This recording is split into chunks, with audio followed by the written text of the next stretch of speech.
send a link to our online friends.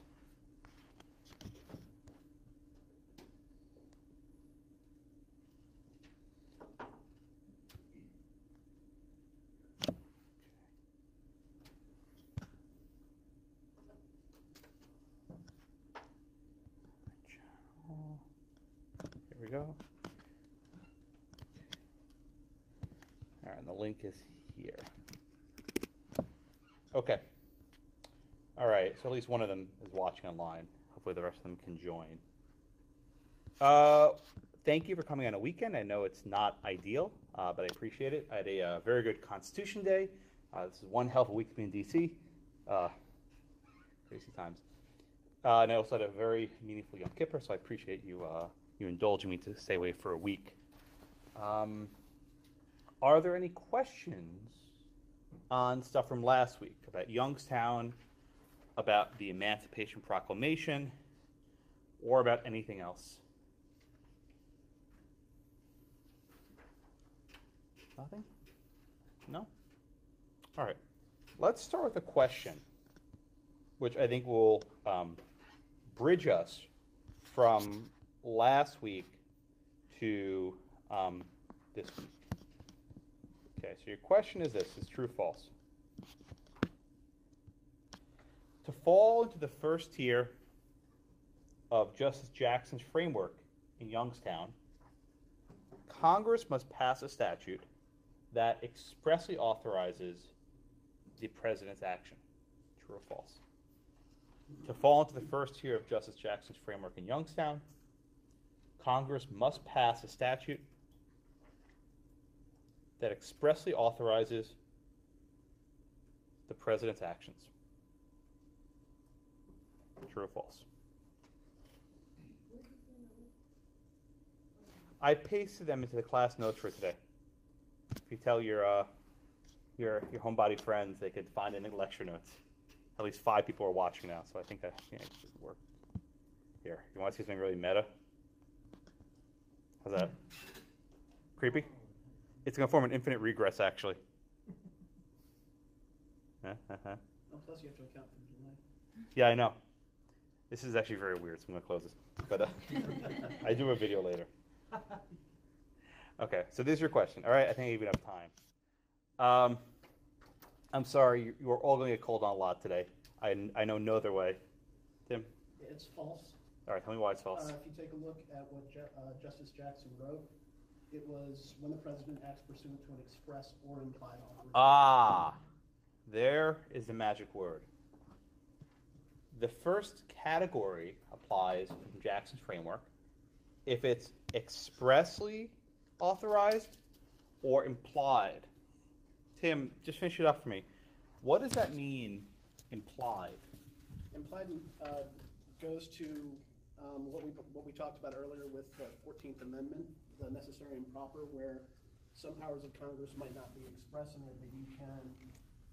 Well, that's an implied power. Right, but what I'm saying is implied, but I'm using that kind of as an example, where they don't necessarily come out and state it, but based on what they have said before or the way they've acted in the past or responded to previous actions of the president, you can imply that it's in there. Implied just simply means, based on context, you can see that they've done it. Okay. So there might be situations where Congress doesn't expressly authorize the president to take an action, but they do some other stuff that indirectly creates an implied delegation. Now, Samantha, let me take a step back. When do we use Justice Jackson's Youngstown framework? In what context would Jackson's framework arise?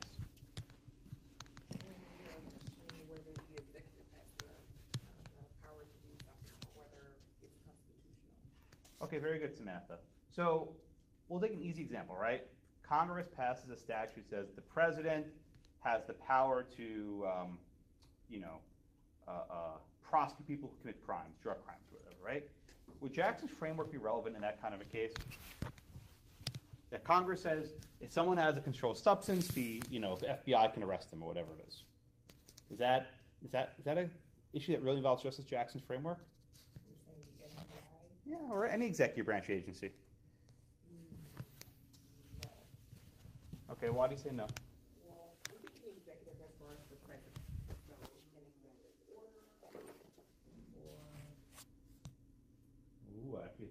isn't a good point.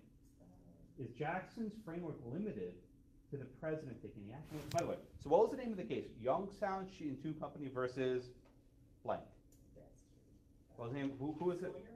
Yeah, good. Samantha, who was Sawyer? The Secretary of, You got it. You got it. You're almost there. You figured it out. Secretary of Commerce. Yes, ma'am.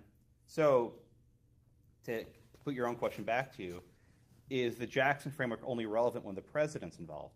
No. Okay. It also involves, who else? Any executive. Bingo. She's right. Okay. So the Jackson framework isn't just involving the president. It involves what I suppose we can call the executive branch as a whole, right? The executive branch as a whole. But the actual question I posed to her is actually a little bit deceiving. Whenever the president takes any action, we always ask the question, does he have the power to do this?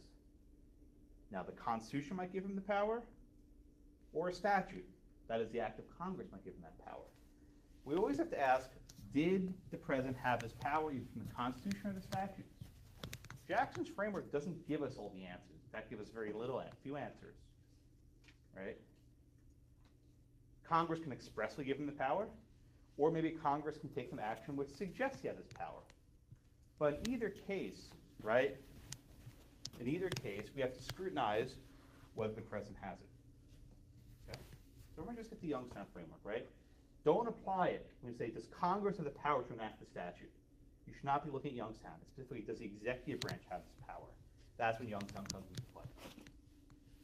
Okay? So last week in Youngstown, and also I guess with the Emancipation Proclamation, we had cases where the executive was acting with the president was acting without congressional authorization. He couldn't seize the mills, and arguably he couldn't emancipate slaves. But today we have several cases. By the way, I'm going out of order. We'll do Dames and Moore last. We'll start with the Japanese detention cases. But we have 3 cases today where Congress did pass a statute, right? We have 3 cases today, Kurebayashi, Korematsu, and Endo. And in each of these cases, Congress passed a statute. They didn't just pass a statute.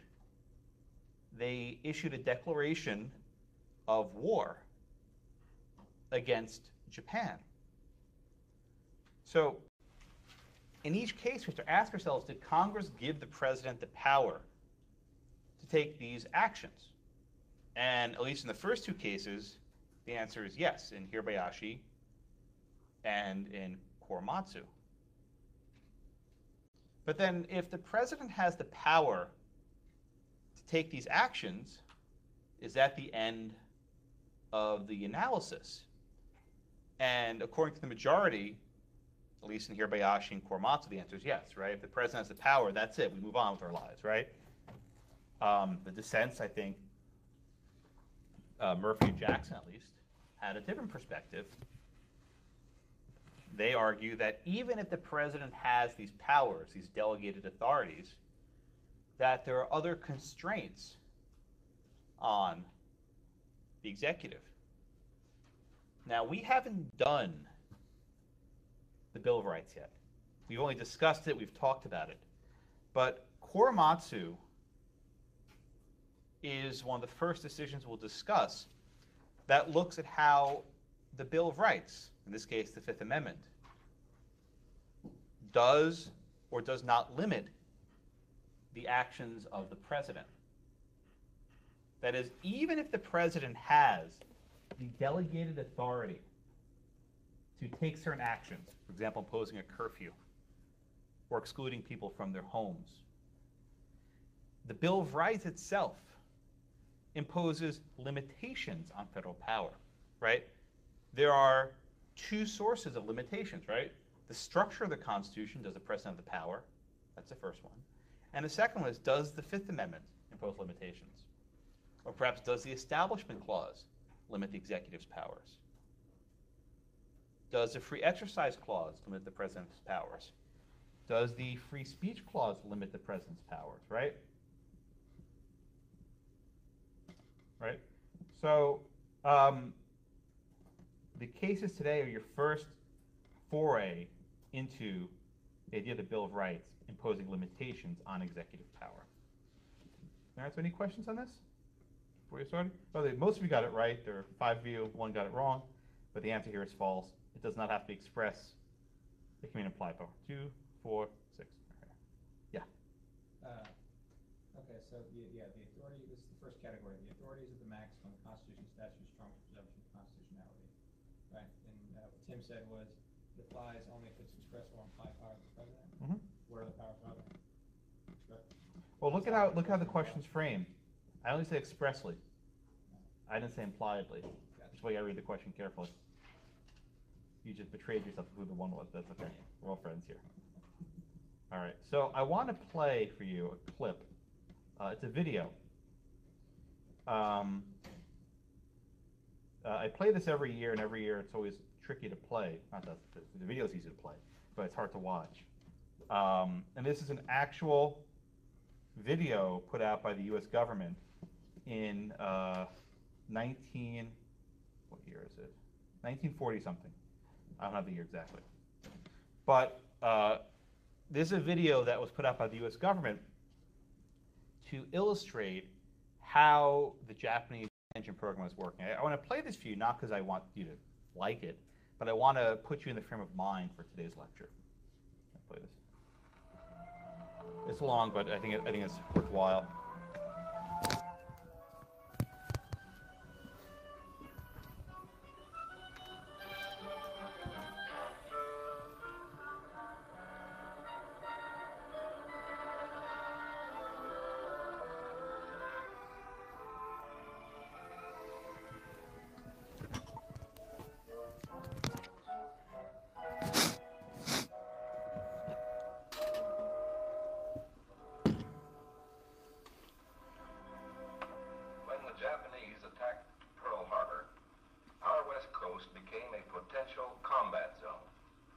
Living in that zone were more than 100,000 persons of Japanese ancestry. 2/3 of them American citizens, 1/3 aliens. We knew that some among them were potentially dangerous, but no one knew what would happen among this concentrated population if Japanese forces should try to invade our shores. Military authorities therefore determined that all of them, citizens and aliens alike, would have to move. This picture tells how the mass migration was accomplished. Migration. Neither the Army nor the War Relocation Authority relished the idea of taking men, women, and children from their homes, their shops, and their farms. So the military and civilian agencies alike determined to do the job as a democracy should, with real consideration for the people involved. First attention was given to the problems of sabotage and espionage. Now, here at San Francisco, for example, convoys were being made up within sight of possible Axis agents. There were more Japanese in Los Angeles than in any other area. At nearby San Pedro, houses and hotels occupied almost exclusively by Japanese were within a stone's throw of a naval air base, shipyards, oil wells. Japanese fishermen had every opportunity to watch the movement of our ships. Japanese farmers were living close to vital aircraft plants. So as a first step, all Japanese were required to move from critical areas such as these. But of course, this limited evacuation was a solution to only part of the problem. The larger problem, the uncertainty of what would happen among these people in case of a Japanese invasion, still remained. That is why the commanding general of the Western Defense Command determined that all Japanese within the coastal areas should move inland. Immediately, the Army began mapping evacuation areas and for a time encouraged the Japanese to leave voluntarily. The trouble for the voluntary evacuees soon threatened in their new locations, so the program was quickly put on a planned and protected basis. Thereafter, the American citizen Japanese and Japanese aliens made plans in accordance with orders. Notices were posted. All persons of Japanese descent were required to register.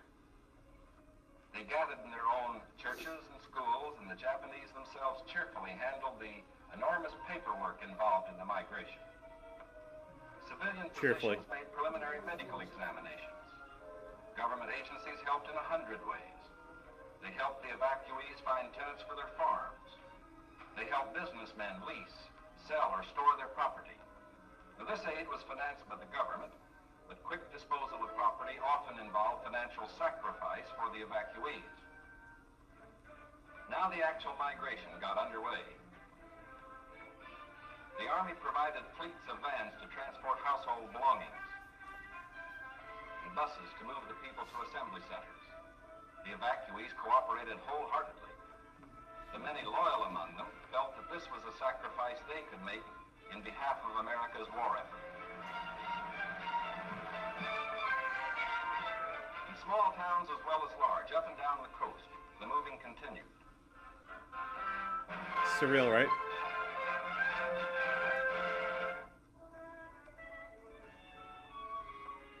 Behind them, they left shops and homes they had occupied for many years.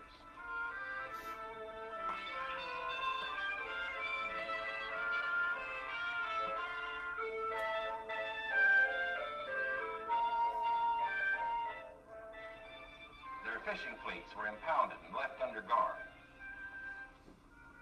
Now they were taken to racetracks and fairgrounds where the Army almost overnight had built assembly centers.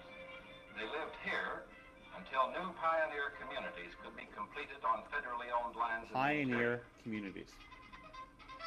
Santa Anita Racetrack, for example, suddenly became a community of about 17,000 persons. The Army provided housing and plenty of healthful, nourishing food for all. The residents of the new community set about developing a way of life as nearly normal as possible. They held church services, Protestant, Catholic, and Buddhist. They issued their own newspaper, organized nursery schools, and some made camouflage nets for the United States Army. Meanwhile, in Arizona, Utah, Colorado, Wyoming, and elsewhere, quarters were being built where they would have an opportunity to work and more space in which to live. When word came that these new homes were ready, the final movement began.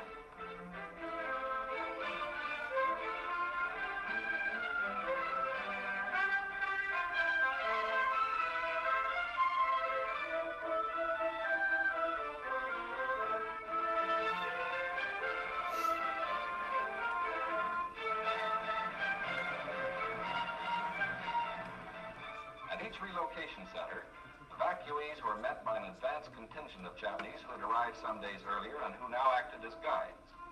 Naturally, the newcomers looked about with some curiosity. They were in a new area, on land that was raw, untamed, but full of opportunity. They were in the middle of the desert. Build schools, educate their children, reclaim the desert. Their own physicians took precautions to guard against epidemics. They opened advanced Americanization classes for college students, who in turn would instruct other groups. They made a rough beginning at self-government, for while the Army would guard the outer limits of each area, community life and security within were largely up to the Japanese themselves. They immediately saw the need for developing civic leaders. At weekly community meetings, citations were given to the block leaders who had worked most diligently. Special emphasis was put on the health and care of these American children of Japanese descent.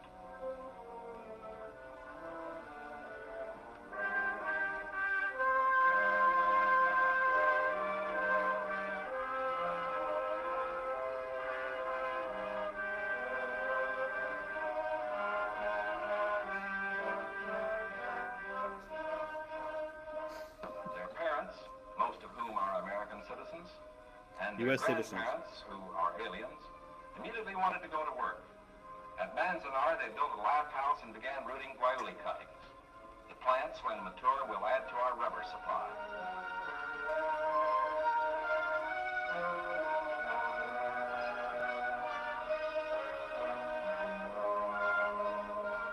At Parker, they undertook the irrigation of fertile desert lands. Meanwhile, in areas away from the coast and under appropriate safeguards, many were permitted to enter private employment. particularly to work in sugar beet fields where labor was badly needed. Now, this brief picture is actually the prologue to a story that is yet to be told. The full story will begin to unfold when the raw lands of the desert turn green, when all adult hands are at productive work on public lands or in private employment. It will be fully told only when circumstances permit the loyal American citizens once again to enjoy the freedom we in this country cherish, and when the disloyal, we hope, have left this country for good.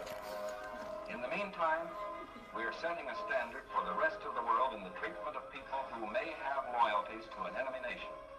We are protecting ourselves without violating the principles of Christian decency. And we won't change this fundamental decency no matter what our enemies do. But of course, we hope most earnestly that our example will influence the Axis powers in their treatment of Americans who fall into their hands.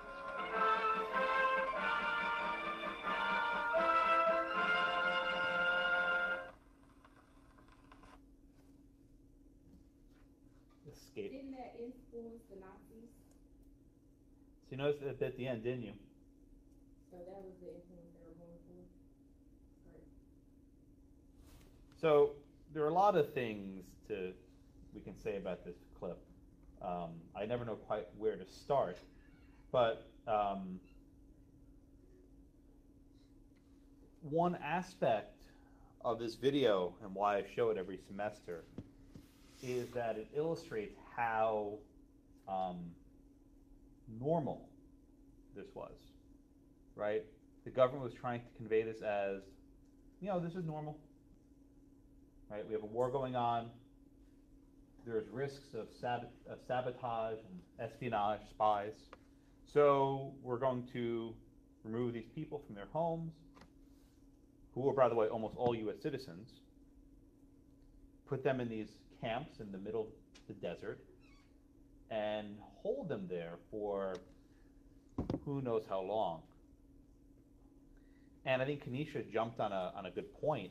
At the very end, they made a point saying that we hope this serves as a message to the enemies, the Axis powers overseas who are holding U.S. citizens. And they were trying to say, look, we're treating our enemy, Japanese people, in a fair fashion, so you should treat your enemy, American people, in a similarly fair fashion. Now, I don't know if it had any impact on the Nazis whatsoever. I don't know.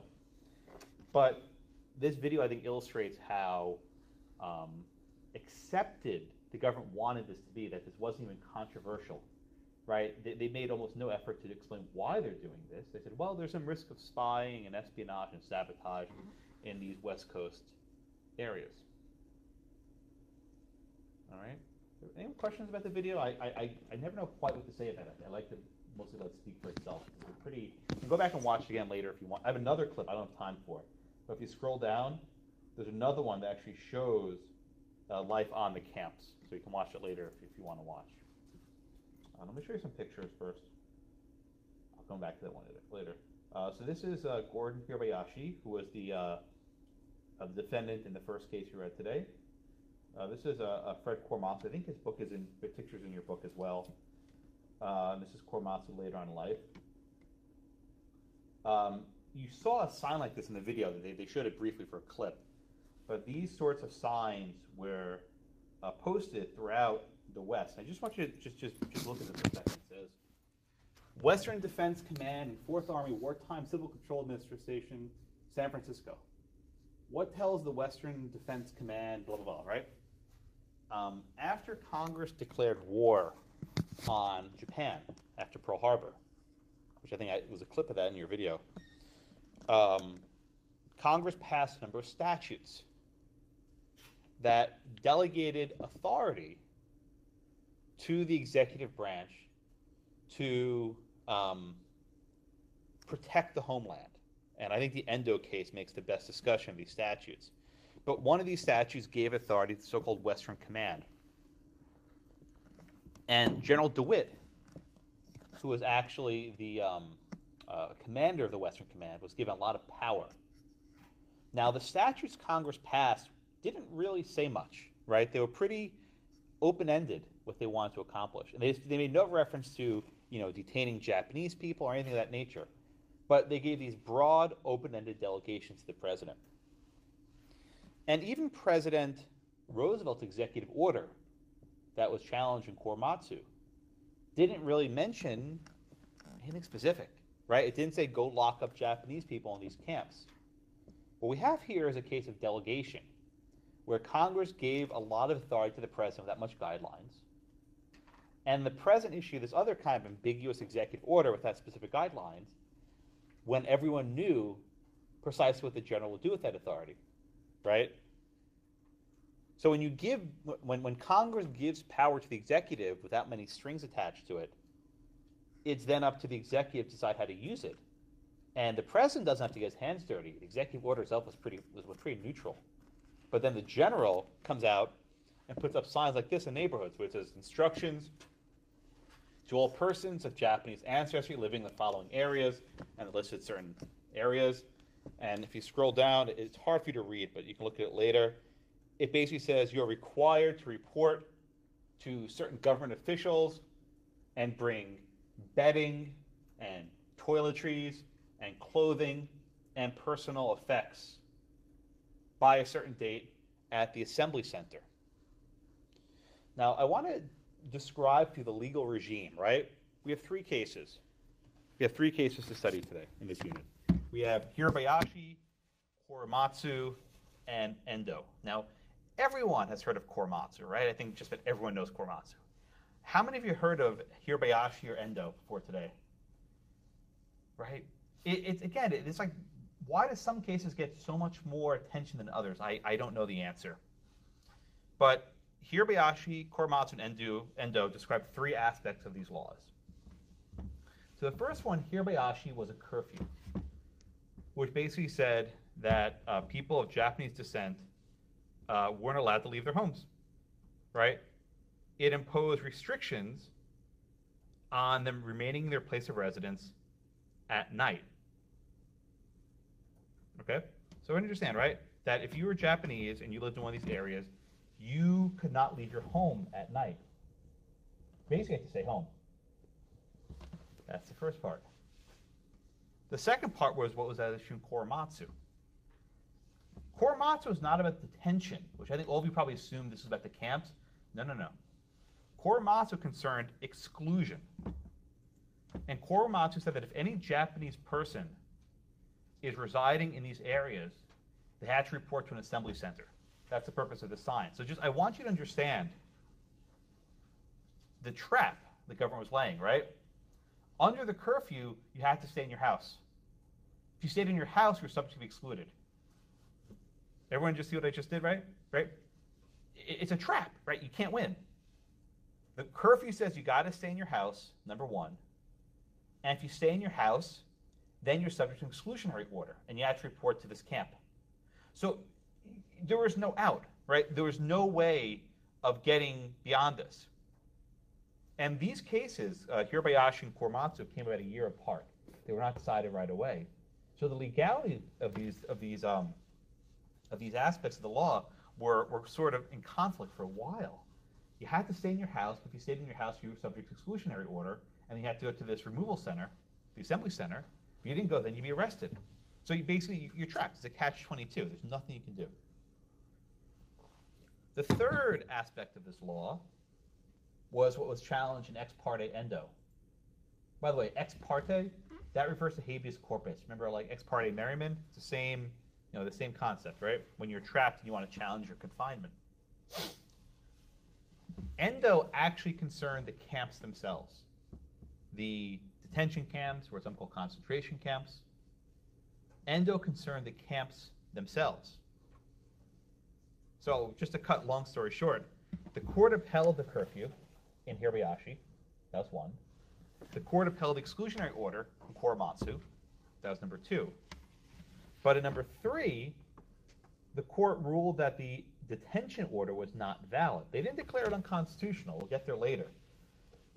But the effect of that is that the government could keep people in their homes and then arrest them if they stay in their homes, but they couldn't lock them up. Wait a minute. Just think about this for a minute, right? Just think about these three cases as a whole. The government can make you stay in your house And if you stay in your house, they can exclude you, but they can't put you anywhere. Where the hell were you supposed to go, right? Where were you supposed to go? You couldn't stay in your house, but you couldn't be held somewhere else. Every year I teach, I have to scratch my head for a minute. You couldn't go anywhere, right? Was it Anatoly, France, that the rich and the poor can live under the bridges alike? Like, you can't go anywhere. You can't go anywhere. Anyway, those are the 3 cases, right? Let me show you some more pictures. And that's the executive order. Okay, yeah, watch this other video after class if you want to indulge more. This is a map of the various centers. I'll just use their word for a moment. There were the assembly centers. That's where you had to report after you were excluded. There were the relocation centers, which is like a temporary waypoint. There were the isolation centers. And then there were the temporary camps. So they mentioned it's hard to read, I know. Manzanar, they mentioned that a few times in the video. It's right over there on the California-Nevada border. And I mean, there were camps all over the place. There were some places here in Texas, right? They had some places on the East Coast as well. They were all over the place. This is the front page of a newspaper. Ouster of all Japs in California near. Like, come on, let's do it already. Yeah, this was front page news, and it wasn't like, OMG, they're doing this. It's, yay, they're doing it, right? The exclamation point, I think, is very telling about how they understood this order. This one always freaks students out. Anyone recognize this form of art? Dr. Seuss. Yeah, there it is. Theodore Gazelle, right? His name was? Yeah. Theodore Gazelle, who did all the Dr. Seuss books, did a lot of propaganda work for the government and just was a show. Washington, Oregon, California. The 5th column referred to spies or espionage. And they're handing this veritable army little boxes of TNT, which is explosives. It even says Dr. Seuss in the corner. It's right over there. Dr. Seuss. Yeah. One year, a student didn't believe me, and he Googled it. He's right. Here are some pictures of the camps. I mean, they showed very good video of them, but they were pretty Spartan, right? Basically, they're dirt floors. This is the Topaz camp in Utah. They didn't show the barbed wire fences in the video either, but these are barbed wire fences where they were kept inside. Here they are lining up. Here they're getting on buses. The video alluded to this, but a lot of these businesses that the Japanese people owned were basically just sold at pennies on the dollar and were just handed over. They didn't have a choice, right? They had to relinquish their businesses. Their property was sold, their homes were sold, their cars. And if I remember correctly, after all these cases wound down, they basically just gave all of them like a few dollars and a bus ticket to go back home. That was like the aftershot, and go back to their homes. This is a picture of Eleanor Roosevelt visiting one of the internment camps. There was an article in, was the Atlantic? I'm drawing a blank on where it was, which discussed this, but she went on a propaganda visit to these camps. Maybe it was Life magazine. I think it was Life magazine. But she went to basically a propaganda visit to these camps to try and see how happy these people were and draw attention. What happened? I tweeted about this, and then like someone from the Eleanor Roosevelt Center, someone sent me a mean tweet or something. I can't remember what it was, but something like this happened last year. I made a point about this when something Eleanor Roosevelt came up, and someone from the Roosevelt Center sent me this mean tweet. That's how people react now. This is Korematsu. He's the one with the pipe. And Kurebayashi is one at the end, and Minoru Yusui is the guy in the middle who had also had cases before the courts. And that's Korematsu with Rosa Parks.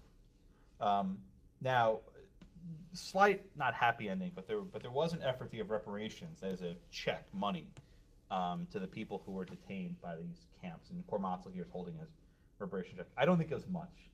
I don't know how you can put a dollar figure on this, but they did give him some money.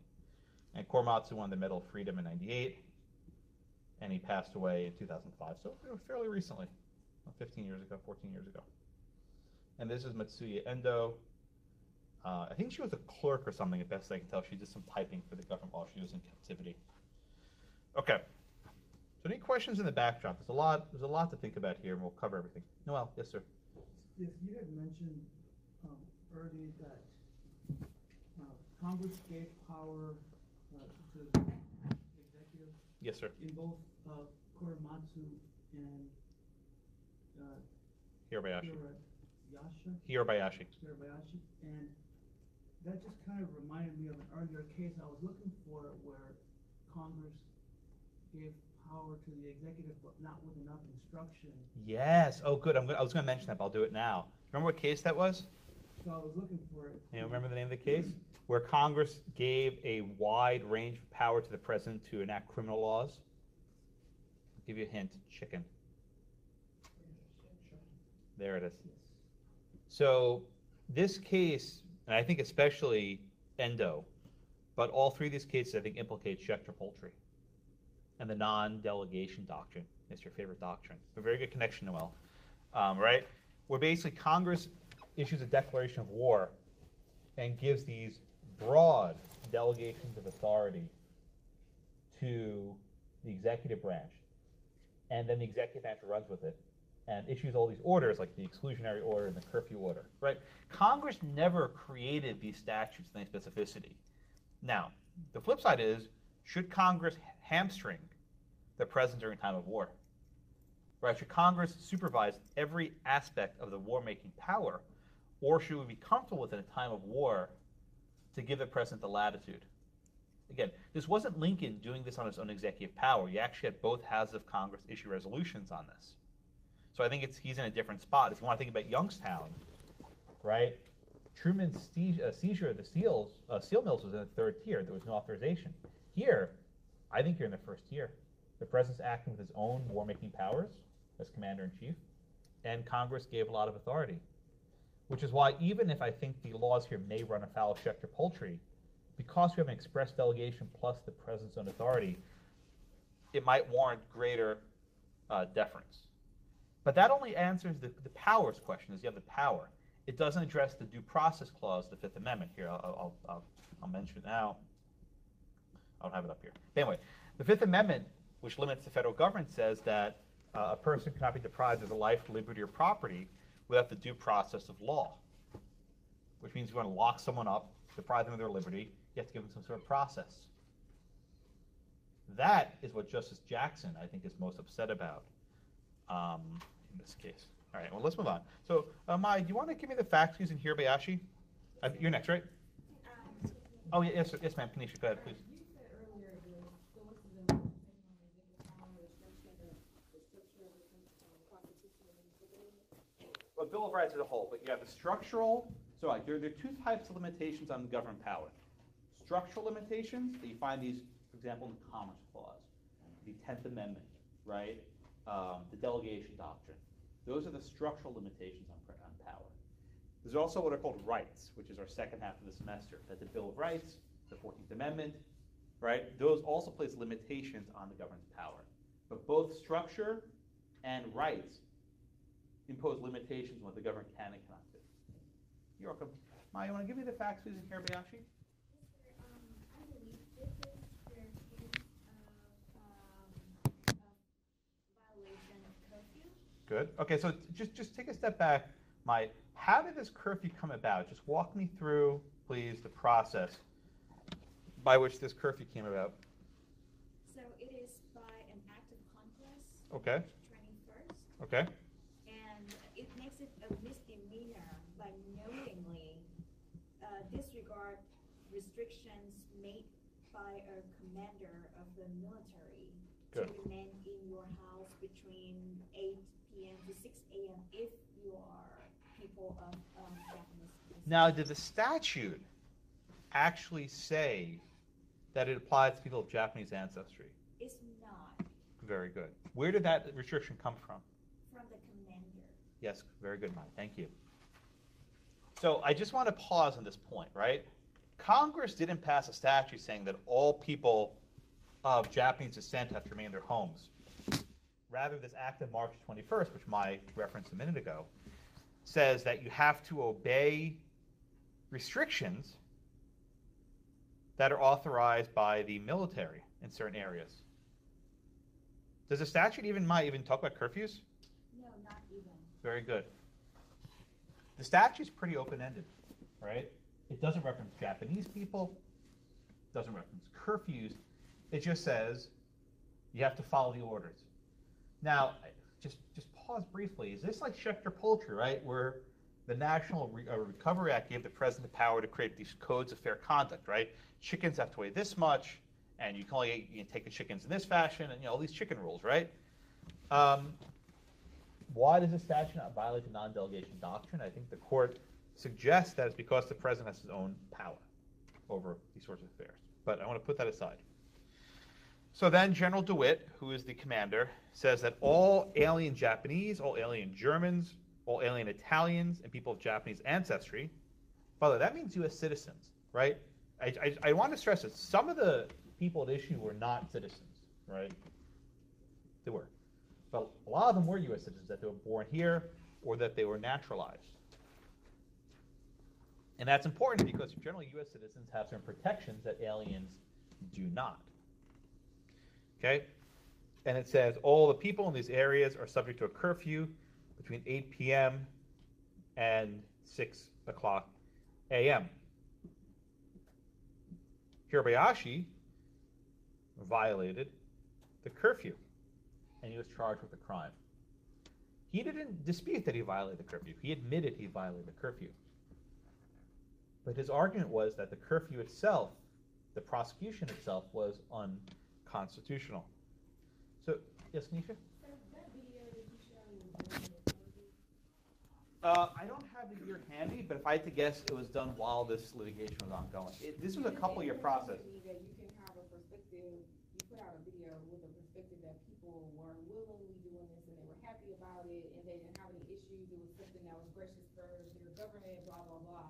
Then you have litigation simultaneous that says, no, we think this sucks. So I'm not sure where the interpretation of some of these cases come from. I'm not sure what these people are thinking, like what they're seeing. Propaganda. It wasn't meant. This is not like a documentary, right? You guys, when I say propaganda, you know what I mean, right? This is fake news, if you will, right? Before there was fake news, there was propaganda. It's government misinformation that's designed to create false impressions about what's going on with the government, right?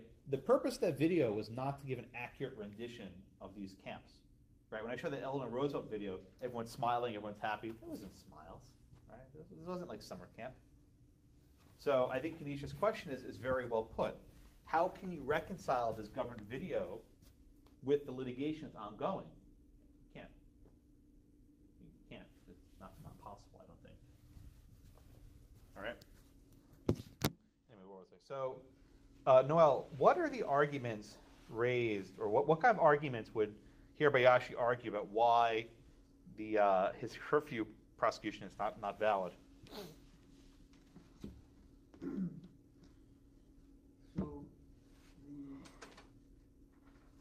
the argument that Kurebayashi made? Kurebayashi, yeah. Just Gordon if it's you prefer. Okay.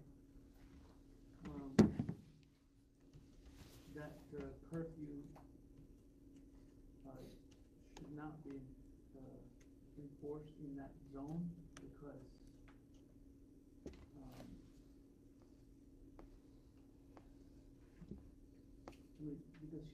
it was done willingly. Now, let me ask you a question. Is the court troubled by the fact that this law only applies to certain races, Japanese, for example? Does the court find any problem with the fact the law applies only to Japanese people, or people of Japanese ancestry, to be precise? No, they say that it's because of the circumstances of the war, because we are at war with Japan at the time. Yeah, so the court actually makes an argument. I forgot to put it up there, but if you just go to your constitutions and you look at the 14th Amendment, right? It's on page 73. Right? We'll get there later this semester. But the 14th Amendment says in part that no state shall deny, Section 1 of the 14th Amendment, no state shall deny to any person within its jurisdiction the equal protection of the laws. And under modern doctrine, that generally means you have to apply the law equally to different people, right? That you can apply the law one way to a white person, another way to a black person, right? That's generally how under modern doctrine that provision is understood. But, and here's the big but, the 14th Amendment applies only to the state government. At this time, at least, the 14th Amendment did not apply to the federal government. Now, if you go to the Fifth Amendment, which is on page, 66. thank you so much, 66, someone has their tabs open. Page 66, it says, if you go blah, blah, blah, blah, that no person should be deprived of life, liberty, or property without due process of law. This binds the federal government. So the court says is this: the federal government is under no obligation to grant equal protection to the laws. Their only restraint is that they can't deprive a person of their liberty without due process of law. So in other words, the majority says a racial classification is just fine for the federal government. The states can't impose racial classifications, but the federal government can. Therefore, the only constraint on the federal power here is the due process clause, that you can't be deprived of life, liberty, or property without due process of law. Now, we'll spend an entire month on what that phrase means, right? But at a minimum, right, Clay, what is the government's justification for keeping people curfewed? What was the whole argument about how they could be spies? And, Now, yes, yeah, espionage, right? Now, Clay, was there any effort to determine if Kurebayashi was a spy? No. Was there any effort to determine if any of these people had connections with Imperial Japan? No. Okay. So the phrase due process generally refers to perhaps a procedure. Would it have been possible, Clay, to hold a maybe a little hearing, a loyalty hearing, to see, do you have any connections with these countries before you lock them up in a curfew? Sure, but people can lie. People can lie. What about how much time would it have taken to hold these hearings? It's taken a while. So what's the government's argument why they need this broad curfew without any sort of individualized assessments? The justification was the war, and that the executive needed to expedite, and his efficiency and be able to enact. And In other words, they didn't have time. right. So the government's argument is this. We have these credible threats of espionage, which weren't very credible. We have these credible threats of espionage, and we have to act quickly. And the only way to act quickly is to impose this curfew right away as a preventive measure, right? We don't want to wait for one of these persons to do something bad. We're going to lock them up, curfew, in advance.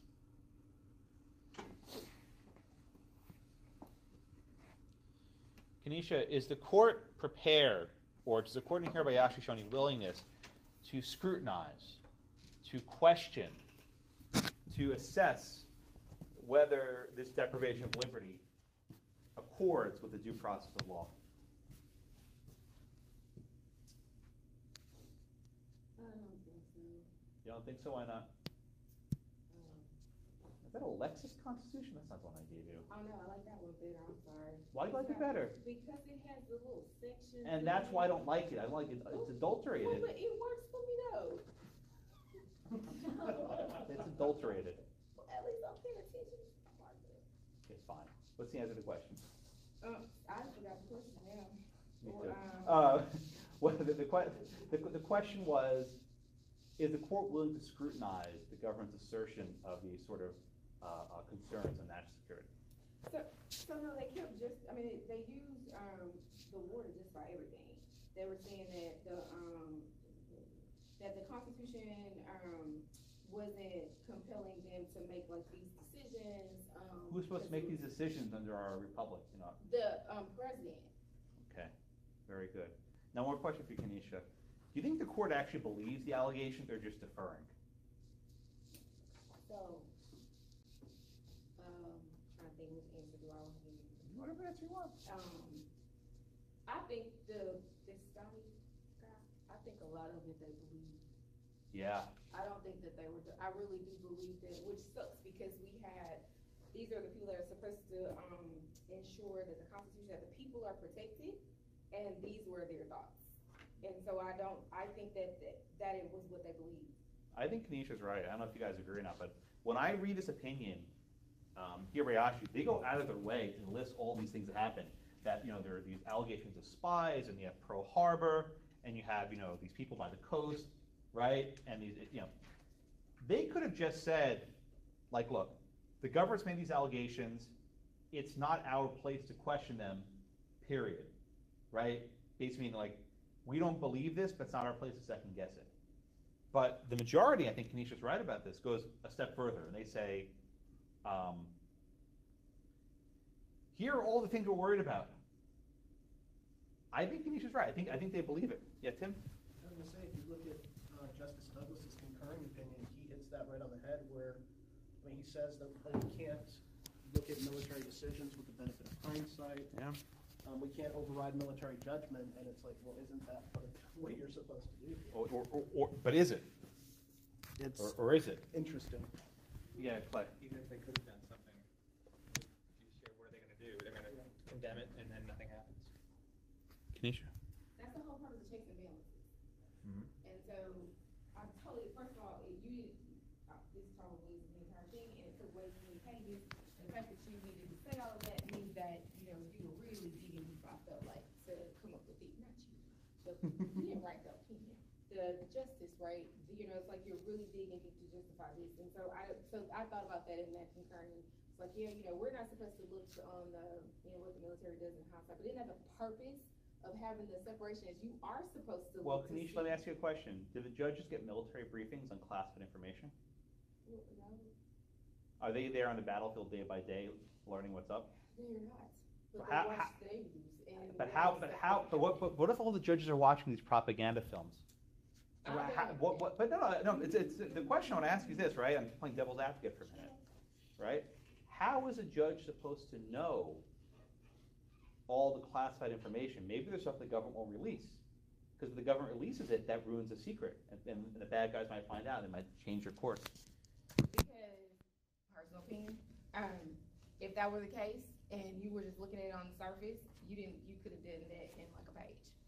I feel like they really dug deep to justify. So I don't agree. But my question is different. My question is different. Can judges have access to classified information, know day by day what threats that are facing the United States? I'm sure it depends on, you know, whatever they're clearing. I don't know. I'm sure there's some information that they can get in order to be able to make their decisions. But I disagree that they didn't have some level of depth. Can you have a closed court proceeding where the plaintiff can't see the evidence or the defendant can't see it, where only the government's talking to the judges one-on-one? I don't know if you can, but I'm sure they do. Well, there's a risk there. And I just want to pause on this point for a minute, right? Kanisha made, I think, a fair point. She said, well, judges can have security clearances and they can figure stuff out. Does that mean you have a closed-door proceeding where the public can't see what's going on and the briefs are actually redacted? That is, you cross stuff out of the brief. So we have something called the Foreign Intelligence Surveillance Court, the FISC, which Congress created, in which the government wants to conduct certain types of wiretaps and monitoring of people without their knowledge.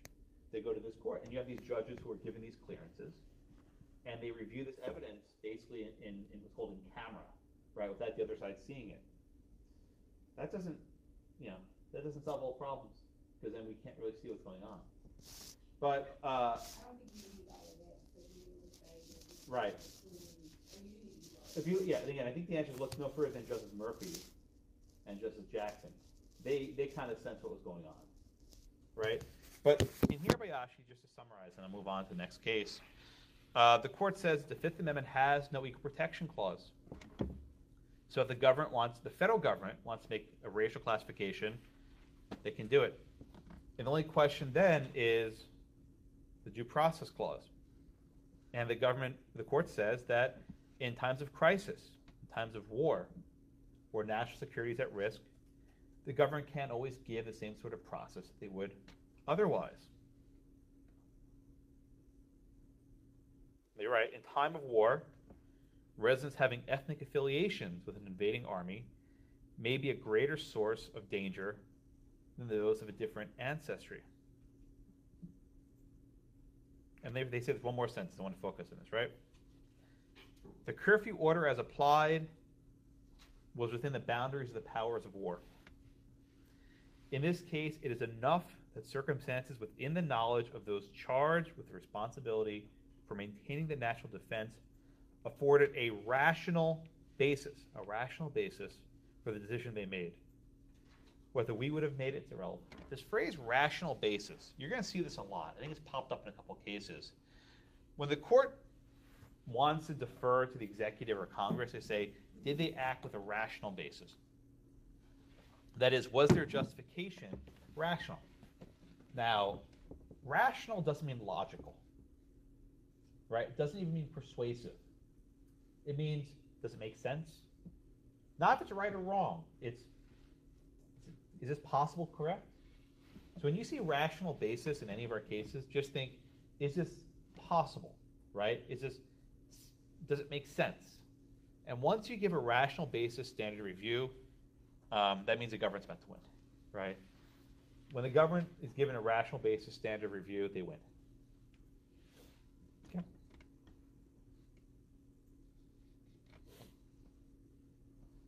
All right, so any other questions then on Kurebayashi? By the way, Kurebayashi is not in a lot of constitutional case books. A lot of case books only include to go right to Korematsu. So you don't get the full picture by just going that far. So any questions in Kurebayashi? All right, Tim, I wanted you to tell me, let's move into Korematsu for a minute. Tim, I want you to tell me, how exactly did the exclusion order come to be? I want you to just walk me through the steps, because it's not, a lot of people think that Roosevelt ordered the exclusion, and it's actually a little bit more complicated than that. It was indirect. So it starts off with the civilian exclusion order number 34 of the commanding general of the Western Command. Okay, good. So we start off, so if we go back, we have Congress giving the power to the president. Very good. The president passing the power on to the military. Good. And the military setting up these various military areas, and then they begin issuing all of these orders. Okay, very good. So just, and then talk about the president's executive order in there. No, it doesn't mention explicitly. I'm pulling that from what we discussed earlier. Okay, very good. So, again, we have issues of delegation, right? President Roosevelt issued what's called Executive Order 9066? Yeah. 9066. And this executive order authorized exclusion of people designated as enemies by the commanding general. Right, so the Roosevelt order, on its face, didn't say Japanese people, and this is, people don't always get, but he knew what was going to happen, right? This wasn't like some sort of mystery, right? These generals work at the president's pleasure.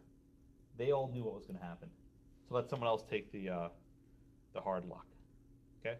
So after this executive order, the general established these zones. And they said that if you are a person of Japanese ancestry and you reside in these zones on the West Coast, you are subject to exclusion. And you had to report to one of these assembly centers. Okay, again, Korematsu was not based on detaining the Japanese aliens. It was based on excluding, right? And excluding is a nice word for relocating, right? Moving, okay? So, Samantha, let me ask you this question. If Kurebayashi was correct, and we'll just assume now it was good law at the time, how can Korematsu be any different? In other words, what's the difference between keeping people locked in their homes and forcibly excluding them from their homes, right? Why would this case possibly turn it differently, assuming that Kurebayashi is good law?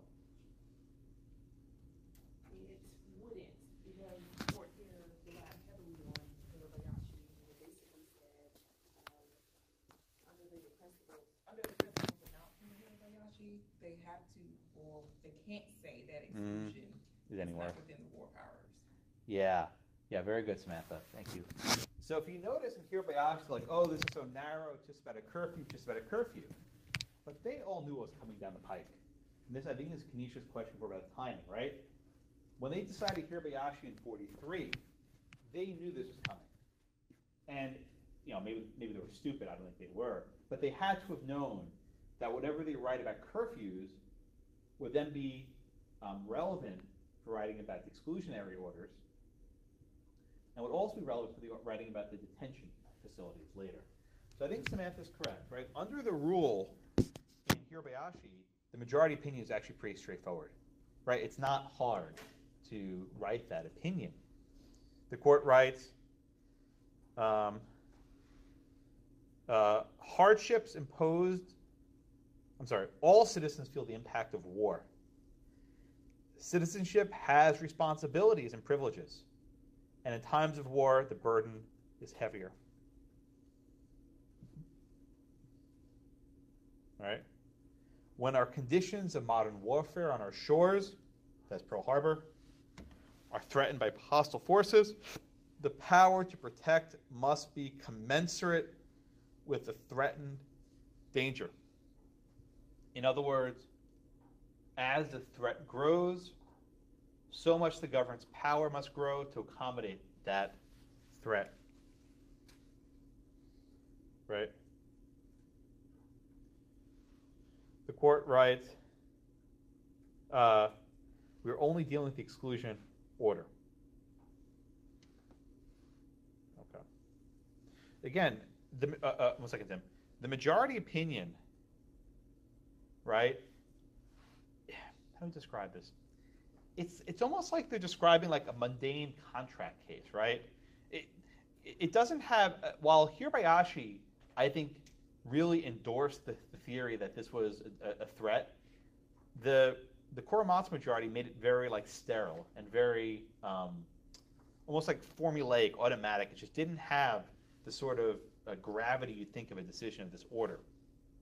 One second, Tim. The court writes, we cannot, by availing ourselves of the calm perspective of hindsight, now say that what happened here was unjustified. And that was it. They said, we can't second guess what's going on, and that's it. Tim? I just wanted to go back, Please. and it's shortly after where you were quoting the responsibilities of citizenship. But they said the power to exclude includes the power to do it by force if necessary. Yeah. Any forcible measure must necessarily entail some degree of detention or restraint, whatever method of removal is selected or whatever view is taken. It results in the holding of the order under which the petitioner was convicted was valid. That's some interesting thinking they have going on there. Why do you think so?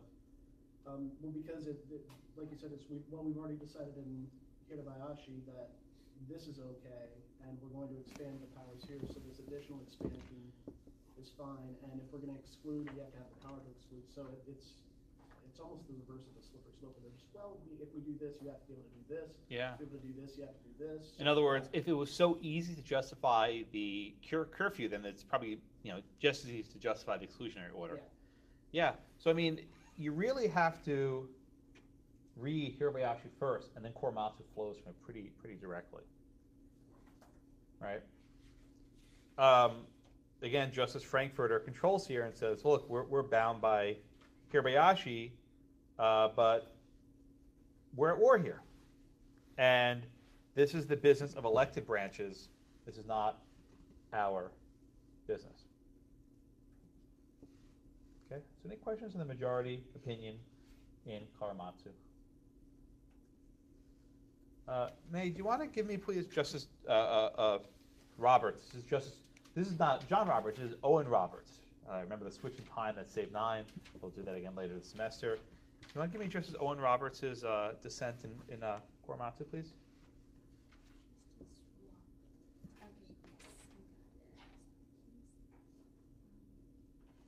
It's in your book, right? Yes. Mhm. Okay, sometimes I forget, yeah.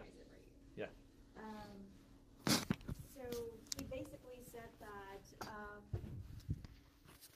look, these are citizens, and it is one thing to keep people in their home, and it is another thing to exclude them from their home. And basically, he said that there's no constitutional authority for the government to do this, because this is going too far. Very good. Thank you, May. He draws a couple points I think are worth stressing.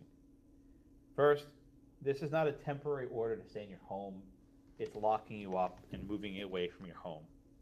Second, it's not clear that Congress gave the president this much power to exclude people from their homes. So he thinks the entire statute is unconstitutional. And he also argues that there's a violation of due process, that if the government's afraid of people being spies, they need to basically charge them with espionage, charge them with a crime, hold a trial, give them process. And maybe then you can exclude them, right? If the person's convicted of a crime, you can lock them up. But there's a process that happens before that. Have a bail hearing or something. But you can't simply assume that they're dangerous. So any questions on the Roberts dissent? All right, Noel, Justice Murphy, who you probably will never hear of ever again, this is probably the only thing that he wrote that remains in ConLaw casebooks that I can think of, at least, maybe one or two other cases. But what does Justice Murphy say here in Korematsu's dissent? Well, when he dissents, he says that it's motivated by racism. Yeah. Yeah. And that we should have looked at whether this, their home was, and the location was reasonably related Yeah. to the intent of what they were trying to achieve. Yeah, very good. So let me notice a couple things there that I want to unpack. So first, he says that Justice Murphy writes that the exclusion goes, quote, over the very brink of constitutional power and falls into the ugly abyss of racism. Very famous quote. This is quoted all the time, right? That the reason why this is enacted is not because they're afraid Japanese people might be spies, but because they don't like Japanese people, and that this is simply an excuse to lock them up.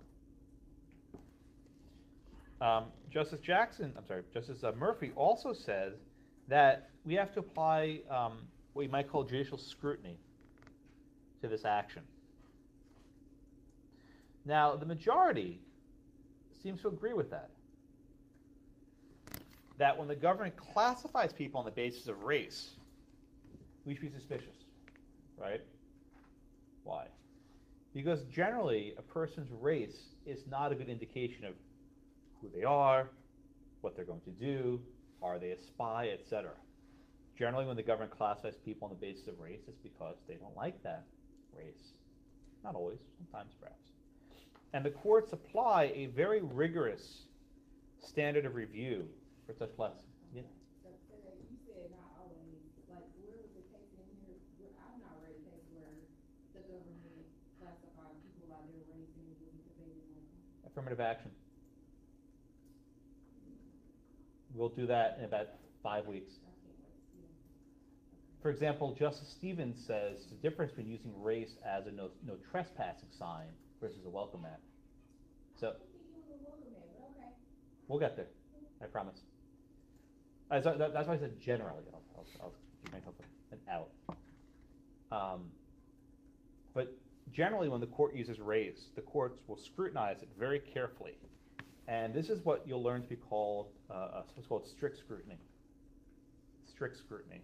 We'll talk about this later this semester. And strict scrutiny is how the court approaches racial classifications.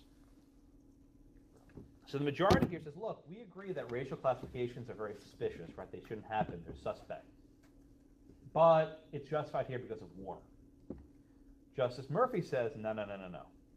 I'm going to closely scrutinize this racial classification, and I'm calling BS. That the reason why you're having these classifications, these exclusion orders for Japanese people, is not for national security. It's for racism. Okay? Obvious racial discrimination. Now, Justice Murphy doesn't address the fact that the Equal Protection Clause doesn't apply to the federal government yet.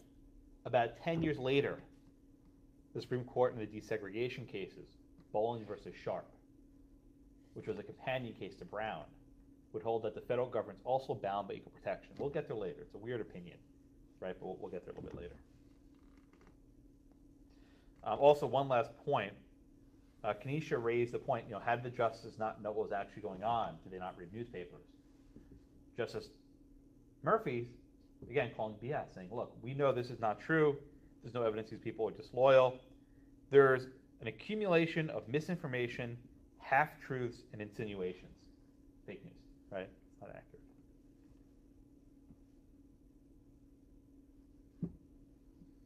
By the way, Justice Murphy was Catholic.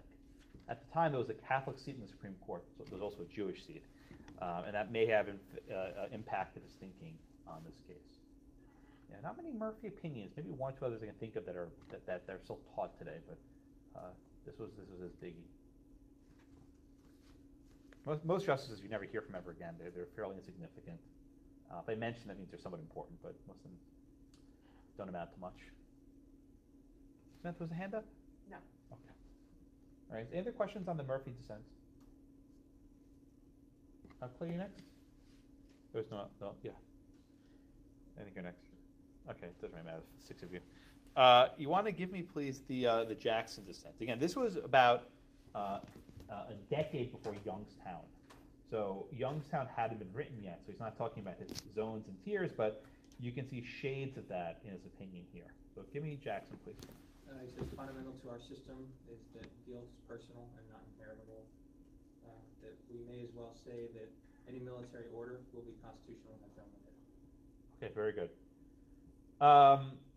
Jackson here seems to be very, very concerned about the due process clause, right? These are citizens, and their only crime is being born of Japanese ancestry, right? He writes, guilt is not inheritable. There's actually a clause of the Constitution, which you probably never read before, will never read again. Oh God, where the heck is it? I forgot where it is. It's the corruption of blood. It's the oh, thank you. Article 3, Section 3. Thank you, Samantha. Did I put the citation in the book? I think I did. I added that because Randy didn't have that, and that's why I added it.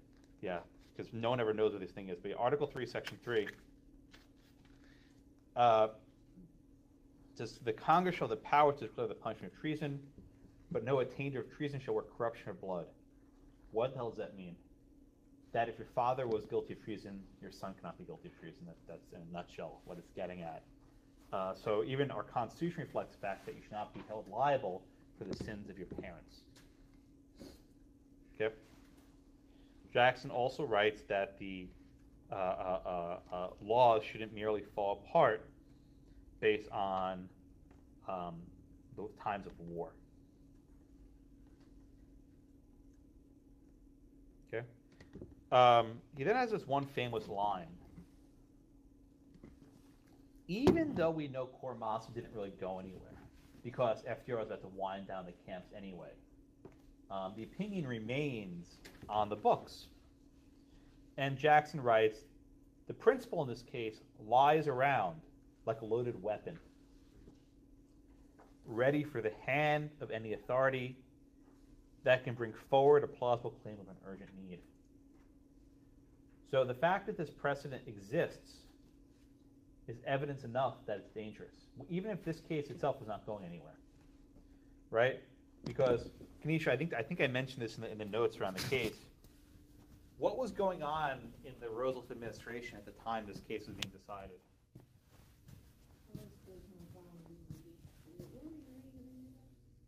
I think I mentioned it. Yeah. The question is, what was going on in the Roosevelt administration as this case was being decided? What were they thinking about? What were they doing with the camps? Rescinding. Yeah. Did the court know about this? Probably. Not probably. Yes. Oh, that's right. You talked about that in the video. So I want you to tell me what did I say? They knew that it was coming. Yes, ma'am. Yeah, they already knew that it was because they were trying to hurry up and get. They needed to get people fired and they already knew that was. Tacky? Why is it tacky? Because they knew what they were doing. That's why I'm saying that they just when you see deep for all these justifications, it's like an overreach for a lot of the things that they were doing. That they were validating. And that's further evidence, right? Because that's like sneaky. You knew on the horizon. So let me hurry up and do this before something comes back and runs my plate.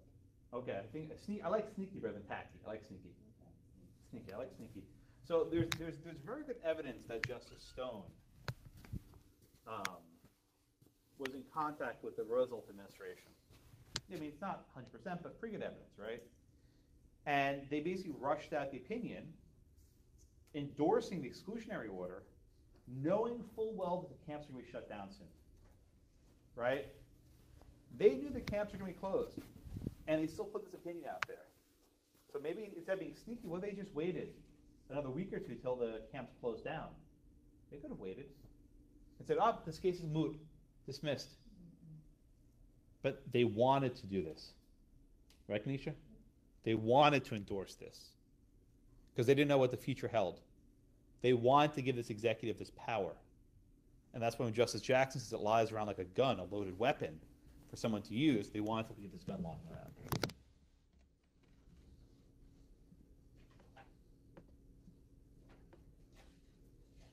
I'll do endo in a few minutes.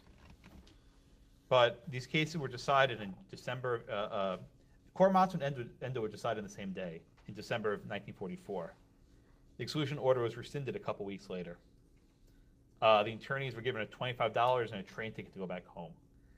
But the last camp didn't actually close until 1946. A couple other points are worth stressing. The Solicitor General, that is the lawyer on behalf of the United States, gave information that frankly wasn't accurate, and they withheld other information. In 2011, the Department of Justice filed basically an apology with the court, conceding error. Okay. One other point. Now I'll do endo in a minute. But this past year, in a case that I did a lot of work on, called Trump against Hawaii, which was the travel ban case, I was in the court when the justices announced their opinion, and it was a pretty chaotic day. There was a lot of things going on. And one thing you don't know is when you go to the Supreme Court, you have two choices. You can either get a copy of the opinion, where they hand out a paper copy, and they do that in the basement. Or you can go upstairs to the first floor and sit in the court, where they announce the opinion. If you've noticed in some of the videos I've given you, you actually hear the justices talking about the case, right? That's what's called the hand down, or the announcement, where they read from their opinion. They don't read the entire opinion, they read some of their opinion. As you're sitting there, you don't know the outcome of the case, right? They don't come out and say, I'm Justice Roberts, Trump wins, right? They don't do it like that. It's far more deliberate. They say, Justice Roberts has the opinion and Trump against Hawaii. And they read parts of the opinion. And, when John Roberts starts speaking, I never know which way it's going to go. He's his own man. But as I was listening to the to the travel ban ruling, I figured out after a couple minutes that President Trump had prevailed. And we'll do this case last week of the semester. But at one point, John Roberts brings up Korematsu. I'm like, whoa, I didn't expect that. And he basically says, I'm going to read you the quote, Korematsu was gravely wrong the day it was decided, and has been overruled in the court of history, and to be clear, has no place in law under the Constitution. He cites there Justice Jackson's dissent in Youngstown. Right? Korematsu was gravely wrong the day it was decided, has been overruled in the court of history, and to be clear, has no place in law under the Constitution. And I remember sitting there going, whoa, I didn't expect that. Because every semester when I teach Korematsu, it's like, yep, the Supreme Court still hasn't overruled it. Still good law. They haven't cited it much. But then I started thinking about, like, wait a minute. How are you overruling the case here? Right? The Supreme Court can't merely overrule cases because they don't like them. There has to be a challenge to something and say, well, this case is no longer good law. The travel ban, the court says, doesn't implicate Korematsu. says it expressly. It says the Korematsu has nothing to do with the case. Well, it's not about U.S. citizens, people outside the United States, right?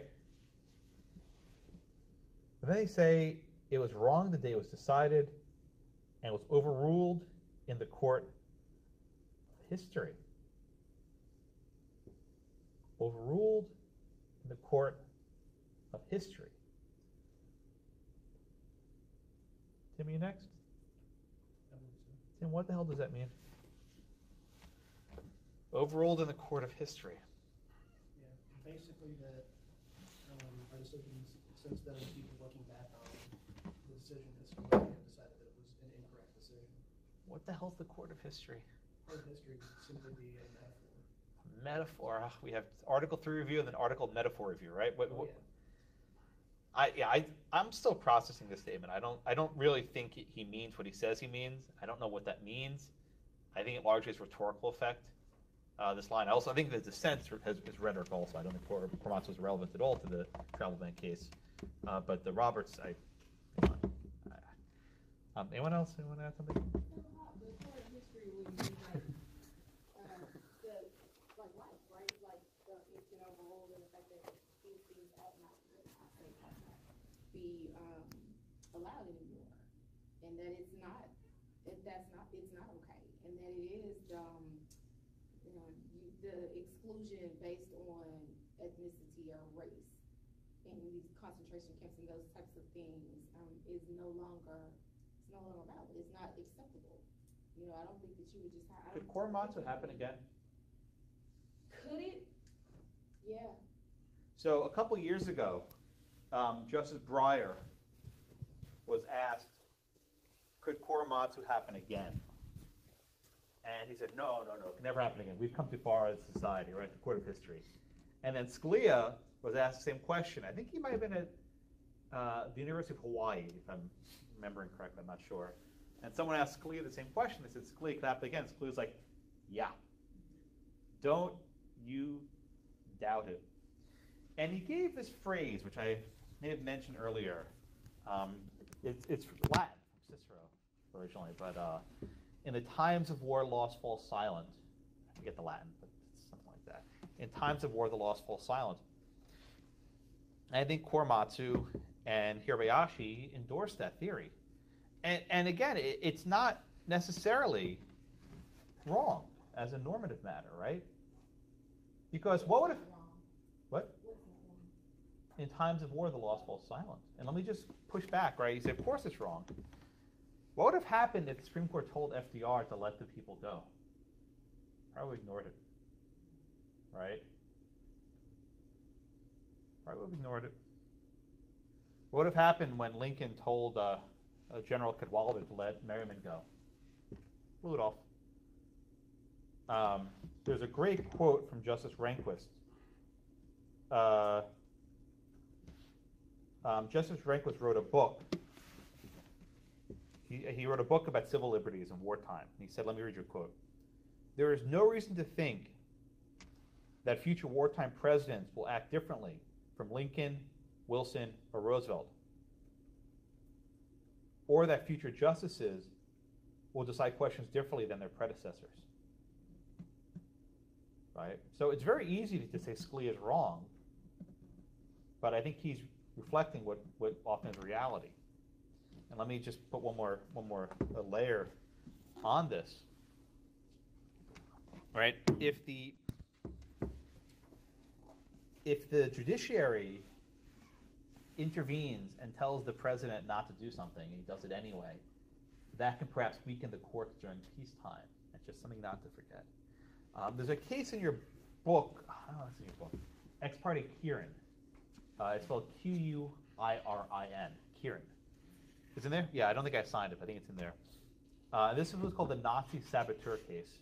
This is a crazy story, where basically Germany sent a submarine to the East Coast, and you have these Nazis wash on the shores of America, and they took off their uniforms, and they basically tried to turn themselves in.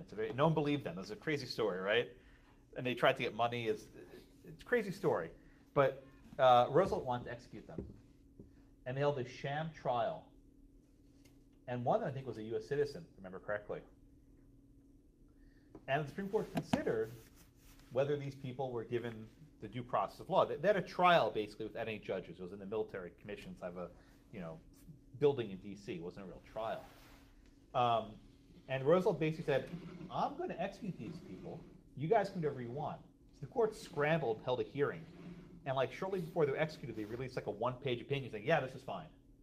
And then a couple months later, they actually wrote a full opinion saying, here's why this was fine. But the dudes were dead, right? They'd already been executed at that point. So I just want to stress for you that it's so easy for law students to sit here and say, of course the court should stand for civil liberties in times of war. It doesn't always work out that way, right? It should. Yeah. Yeah. Yeah.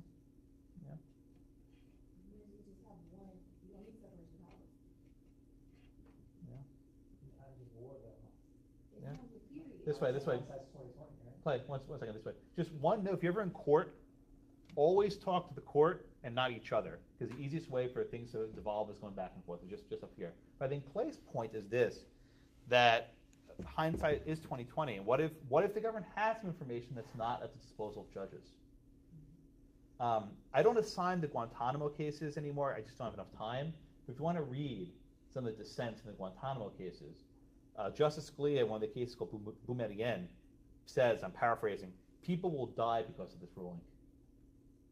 He says it bluntly. People are going to die because of this ruling. Agree or disagree, but I think Scalia was articulating his point as cogently as he usually does. All right, any other questions on Kurebayashi before I move on to Endo? Endo is almost like this anticlimactic, boring conclusion, right? It almost like, every time I read Endo, it's like, wait, what did they just do? What exactly was the holding? How did they just, what just happened? Right, they just upheld this massive exclusion order, but the detention, it doesn't make any sense, right? You could exclude people from the homes, but you can't put them somewhere? Anyway, I always have difficulty when I do Endo. But any questions on Kurebayashi? Tough case. Just yes, ma'am. quick on what you said earlier. So if the judiciary intervenes and tells the president not to do something, how does that affect the court in time of peace instead? Well, because if the president ignores the courts in times of war, then their ability to issue instructions in times of peace are diminished. Oh, got it. Right? Because if people are ignoring the court, and again, it's a risk. Right?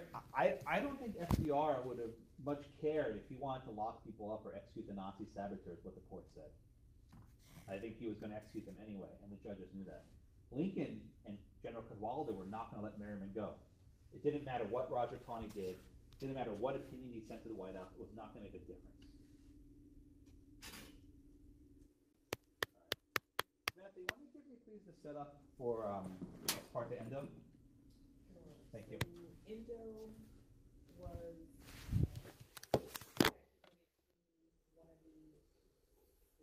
the internment camps. Good. In 224, she petitioned the court in 1942 for writ of habeas corpus. Mm-hmm. And the petition was denied by the district court in 2003. Good.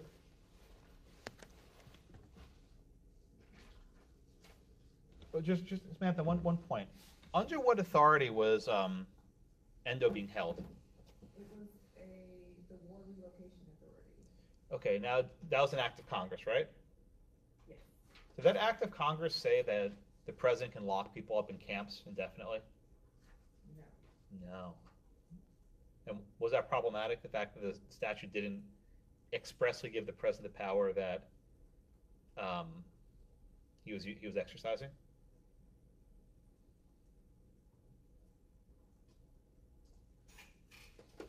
Well, obviously yes, but at the time, no. But what did the court say? Well, the court talked about in times of war that there's a wide scope of war powers. Good. But then at the same time, there are procedural safeguards for someone's life and liberty. Samantha, one last question. Did Congress intend to give the president this power? This implied power?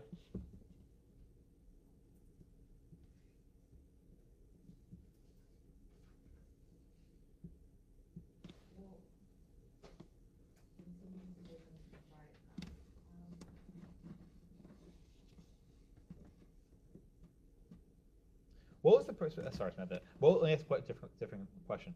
What was the purpose of this act of Congress? Right? What was Congress trying to empower the president to do?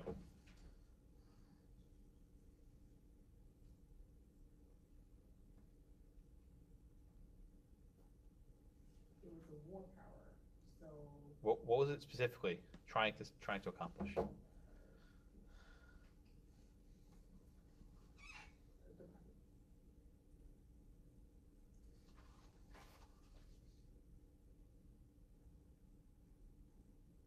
It says that it was purported to do no more than implement the program authorized by Executive Order number 9066. So that was the detention. No.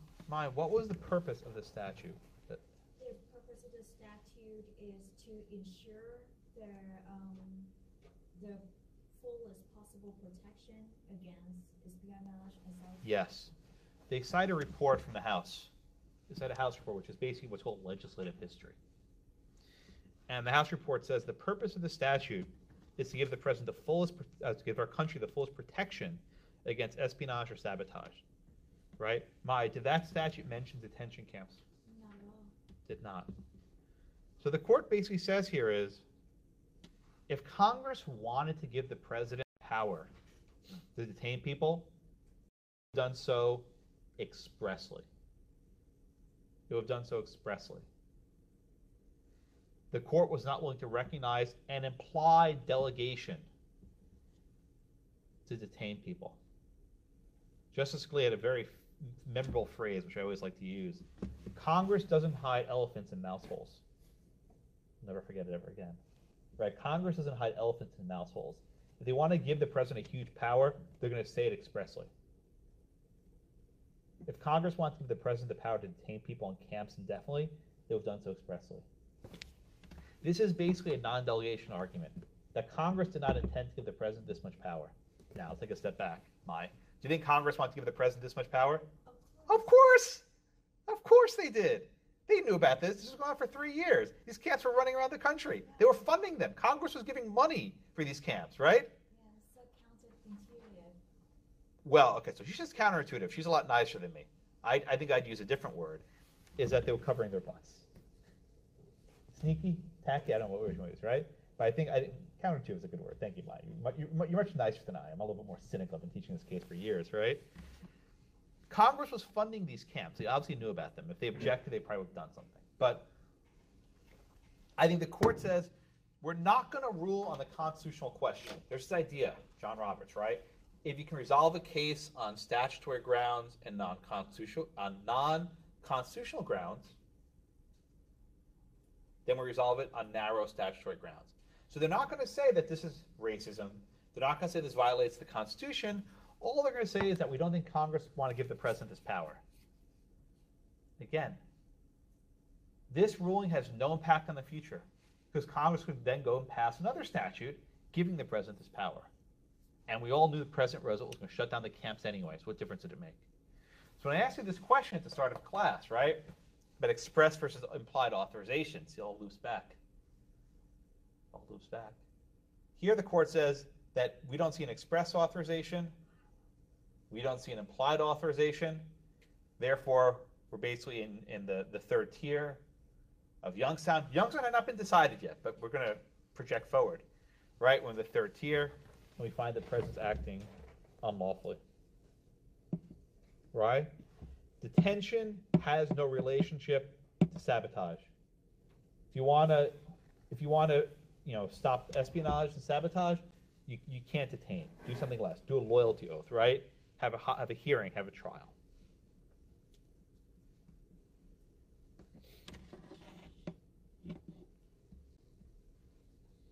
Therefore, because the president had the power to, the president lacked the power to detain people, Ms. Endo was released.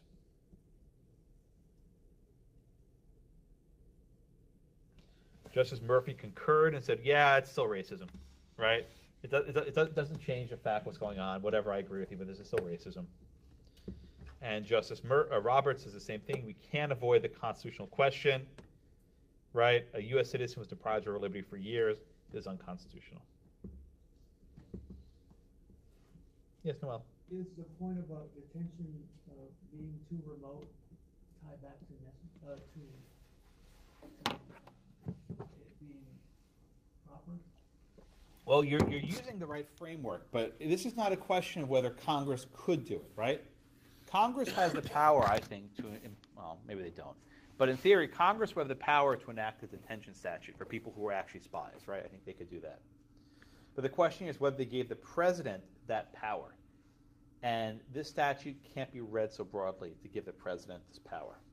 But I like the way you said relationship, right? What's the connection between the means and the ends, right? What are they trying to accomplish? Stop spies. What are their means they're using? Lock people up. What's the relationship between locking people up and stopping espionage? Not much, right? There are a lot more narrowly tailored ways, more specific ways you can stop espionage than just locking up hundreds of thousands of people. And because there's such a gap between the means and the ends of what they're trying to accomplish, this action's unlawful. We'll do a lot more of the sort of means and scrutiny when we get to the 14th Amendment chapter, I think after the midterm. Okay, good. All right, so any other questions on Kurebayashi, Endo, Korematsu? Anything else on Kurebayashi, Korematsu, or Endo?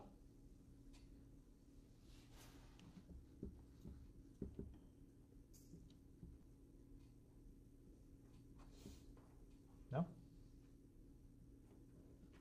All right, let's go back to the last case, or actually what was the first case in the chapter, which was Dames and Moore. I always tinker with not assigning this case. I may not assign it next year, I don't know. But I do like it because it's an application of Youngstown. And it's not just an application of Youngstown. I think it's also a modification of Youngstown for reasons I'll discuss.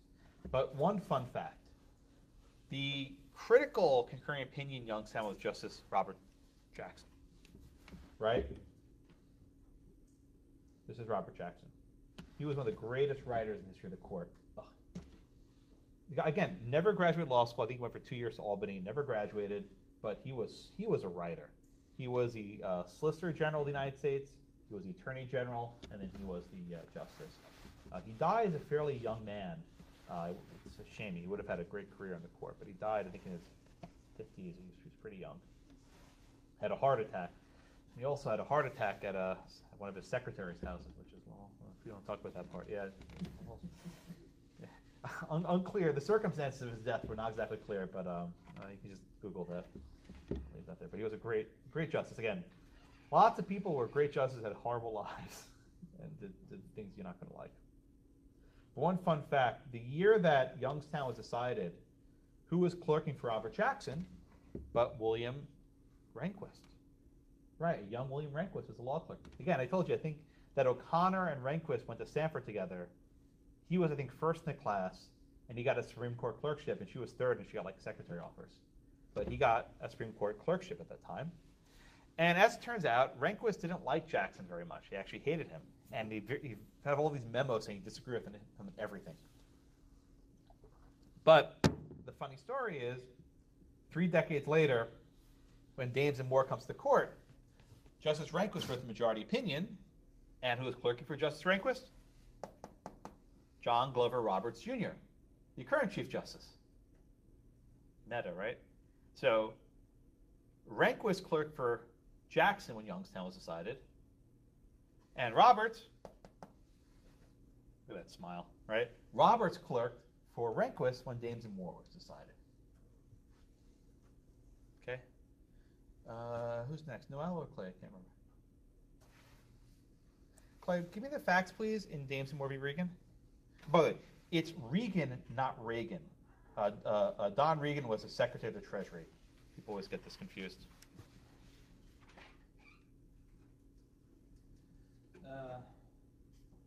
Dispute involves various executive orders and regulations by which the president nullified attachments and liens on a What Iranian. the heck does that mean? Nullified attachments? What the hell is that?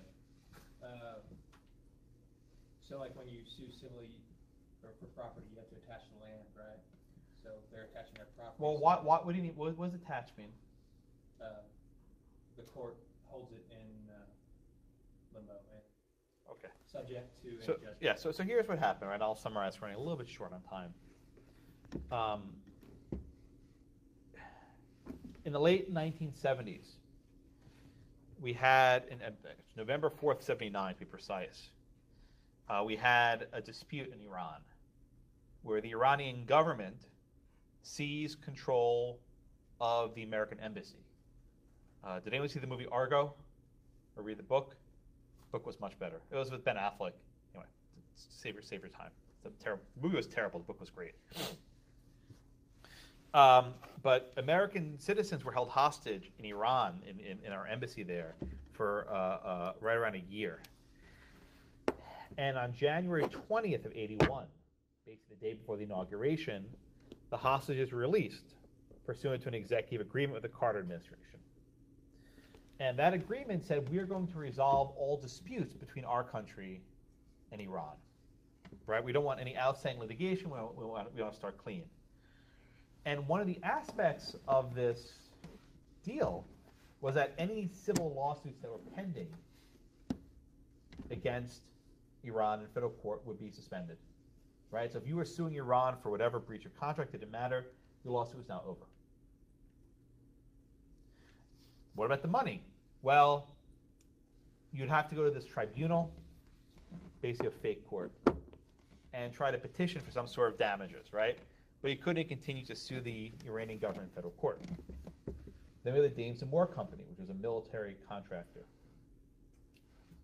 And they sued Iran, and they tried to seek damages. They tried to attach property, which means if you have a debt against you,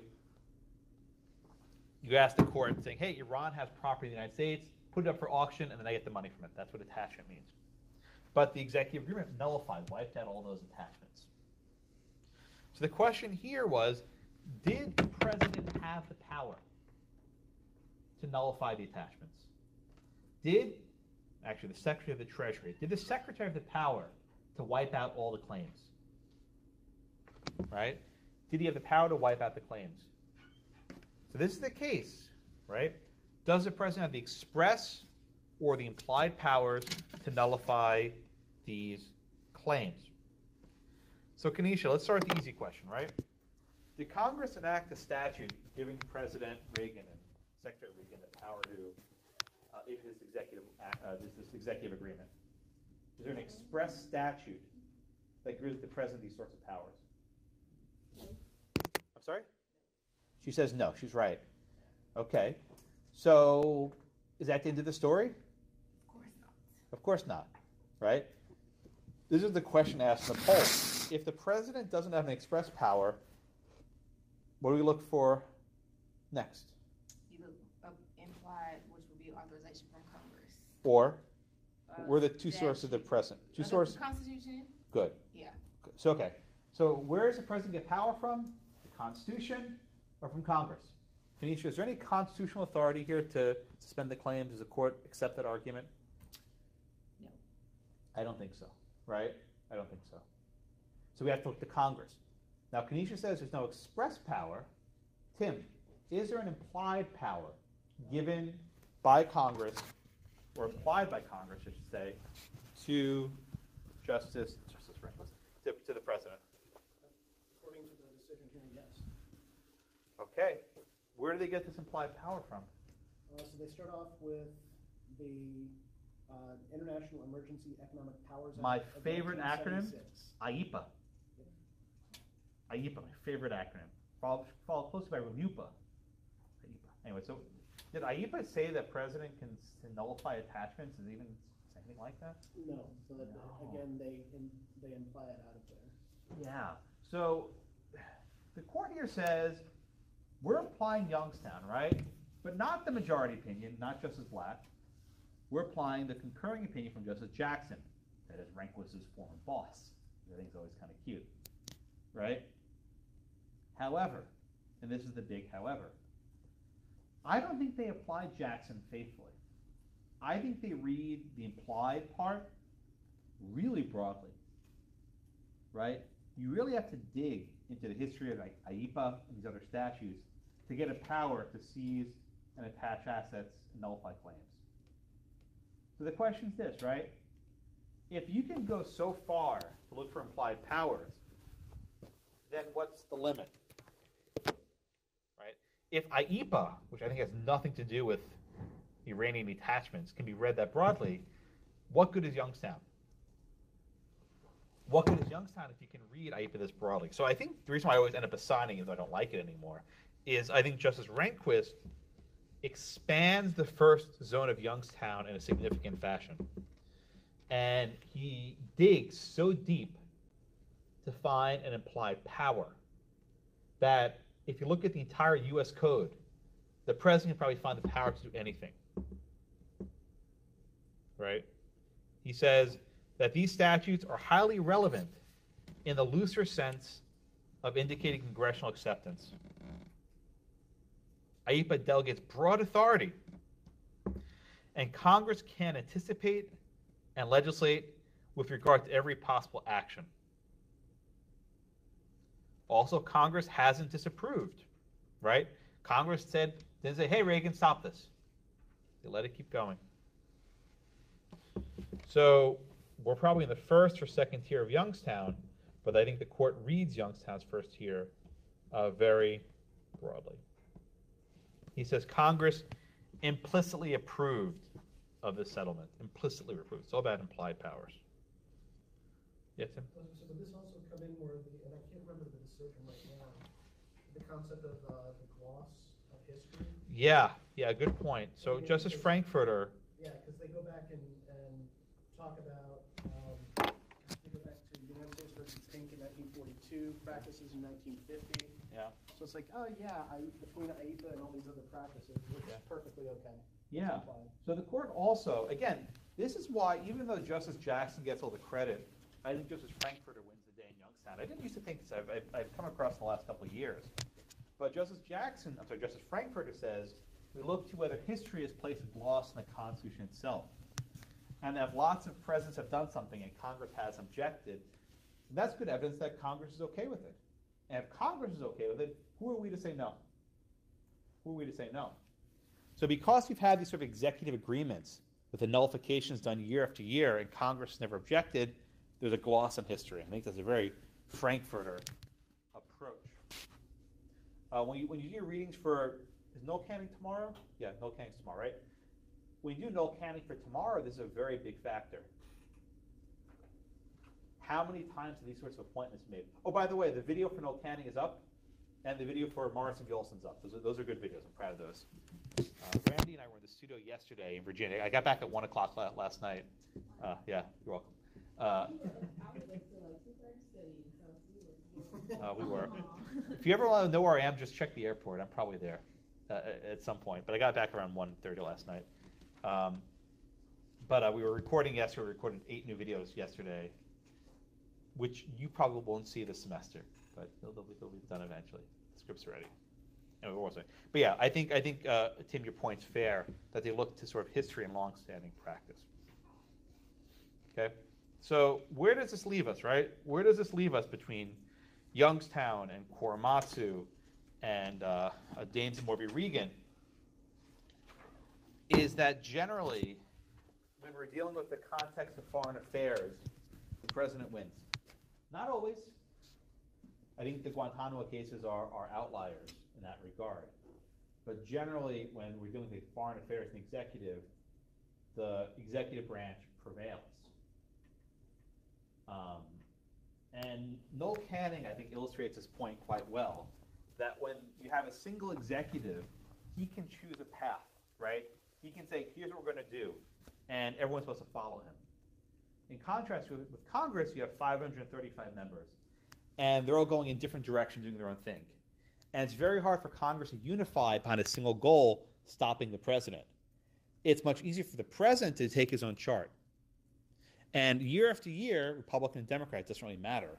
The executive has far more ability to aggrandize power than does Congress to stop it. So even if under our original design, Congress was the premier lawmaking body, through history and through the judiciary, now the executive is a primary lawmaking body.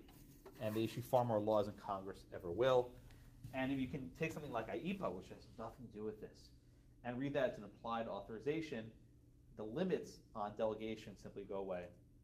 You'll notice that in all these cases, Dames and Moore, Ex parte Endo, Schechter Poultry, the issue of delegation keeps coming up.